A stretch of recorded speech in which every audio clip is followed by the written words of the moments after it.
একসঙ্গে এতজন শিক্ষিকার চাকরি বাতিল, আর স্কুল চলবে তো? এই চিন্তায় বারবার মাথায় আসছে সহকারী প্রধান শিক্ষিকাকে। পূর্ব মেদিনীপুর জেলার অন্যতম নামী স্কুল ময়না কন্যা বিদ্যাপীঠ। এই বিদ্যাপীঠের বর্তমান ছাত্রীর সংখ্যা ১৭০০ জন। এই বিদ্যাপীঠে একসঙ্গে ১৩ জন শিক্ষিকার চাকরি বাতিল হয় সুপ্রিম কোর্টের নির্দেশে। তারপর সে ময়না বিবেকানন্দ কন্যা বিদ্যাপীঠের প্রধান শিক্ষিকা চিন্তায় পড়েছেন কিভাবে স্কুল চালাবে। কারণ একসঙ্গে এতজন ছাত্র রয়েছে স্কুলে, এত ছাত্রীদের নিয়ে স্কুল চালনা বা ক্লাস করা রীতিমতো সমস্যায় পড়েছেন তিনি।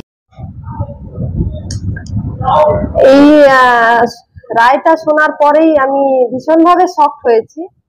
যদিও এতদিন ধরেই শুনানিগুলো চলছিল, আমরা হয়তো মানসিকভাবে কিছুটা হয়তো প্রস্তুত ছিলাম, কিন্তু হঠাৎ করে এইভাবে একটা যেন বাজ পড়ার মতো অবস্থা আর কি। মানে একটা স্কুল থেকে এইভাবে এতজন টিচার চলে যাওয়া, কিভাবে সামাল দেব সেটা নিয়ে আমিও একটু চিন্তায় রয়েছি। বৃহস্পতিবার সুপ্রিম রায়ে রাজ্য জুড়ে ২৬,০০০ শিক্ষক ও অশিক্ষক কর্মচারীর চাকরি বাতিল হয়েছে। পূর্ব মেদিনীপুর জেলায় এই সংখ্যাটা প্রায় ১,৫০০-এরও বেশি। স্কুলে স্কুলে শিক্ষক শিক্ষিকা কমেছে।